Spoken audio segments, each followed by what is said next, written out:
popular culture is one part of teeming life that everybody, all of us, are involved in. Whether we know it or not, or even if we try to withdraw ourselves from it, we're all really involved in it every day when we walk out in the streets, or in the middle of the subway, or walking up Broadway. I mean, it's pouring out at you all the time.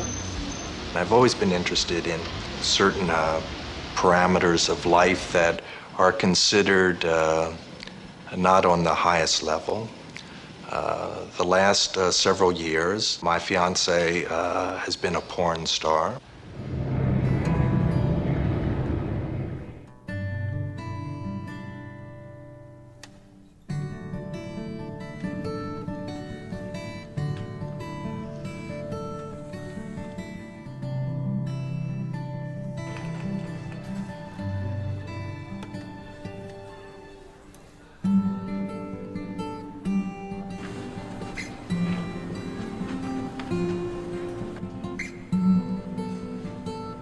You look exact like your picture.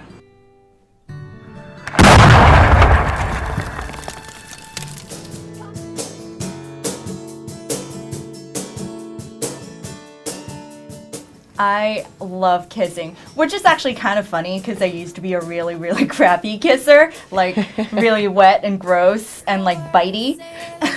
You were bitey?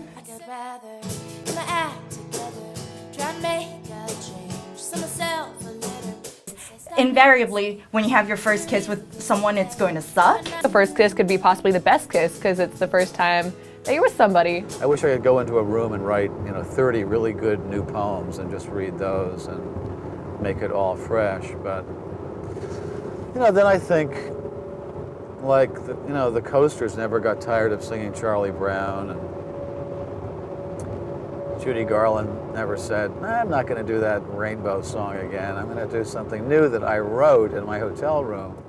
Forgetfulness.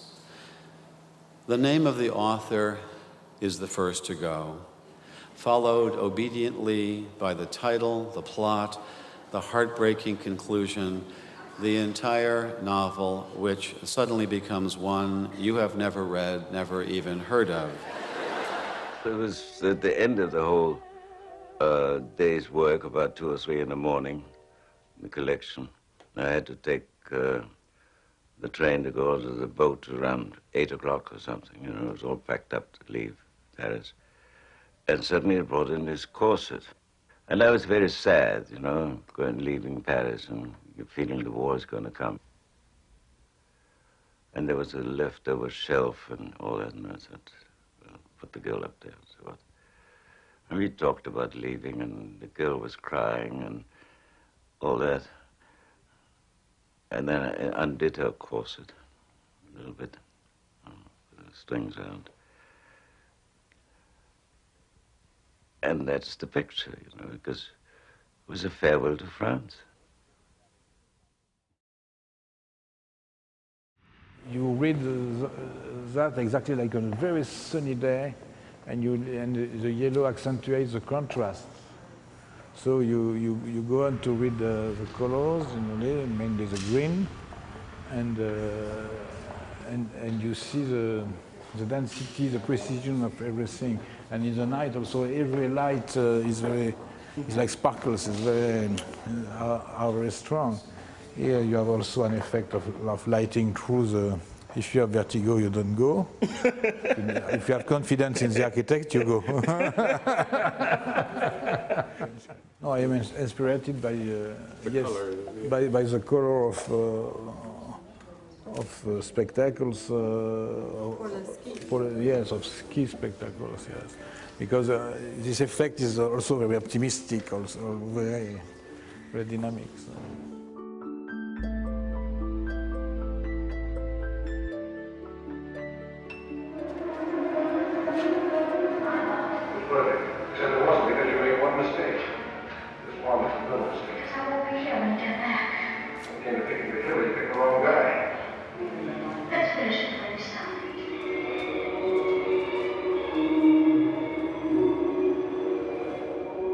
My work is very cinematic in a way, and I treat it a lot that way. I think that that's interesting, especially when the concept is really about the structure of cinema or the structure of framing and filming.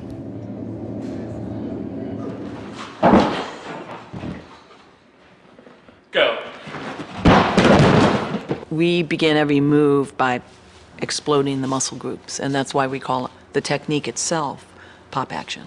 In the last period, I don't think Monk was doing much of anything. He was in an extreme depression. So we were having this big concert at Carnegie Hall. Monk was invited to play it, but Monk had already become a recluse and nobody anticipated him showing up. So they asked Barry to play the piano. And it was all Monk's music and Paul Jeffries.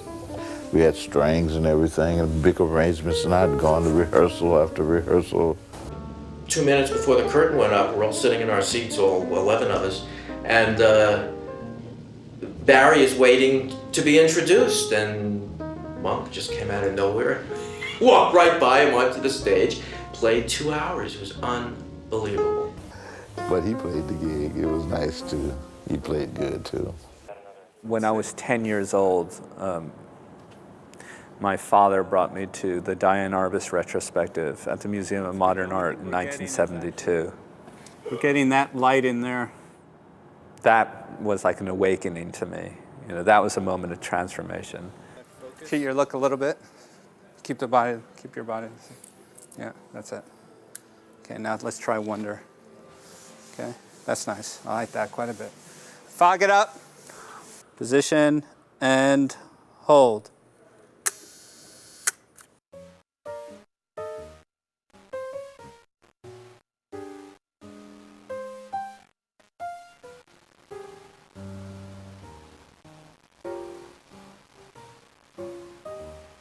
What is sculpture? I mean, it's mass, it's form.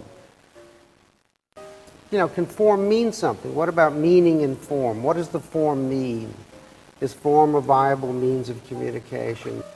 Does it only talk to the enlightened, or does it talk to everybody?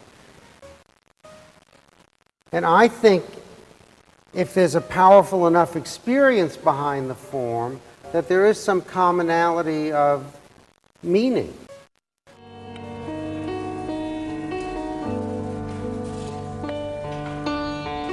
I wanted to appear like a cartoon or like something made by industry. I, of course, do it myself and don't want it done by someone else and like to make the lines myself. Doing art is something that feeds back to you. It's a learning process. It would be like thinking about playing the violin and not playing it or something. You have to interact with it or you don't go anywhere with it.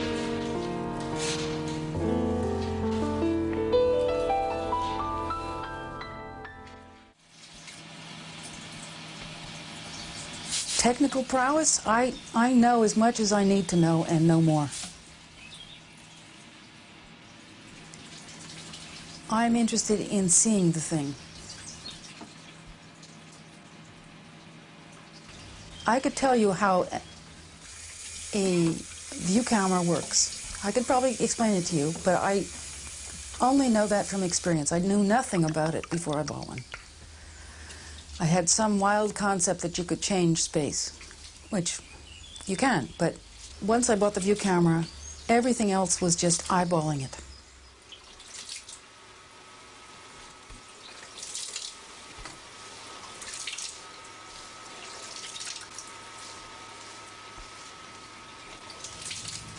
If the thing doesn't look the way I want it to look, I'll try something else.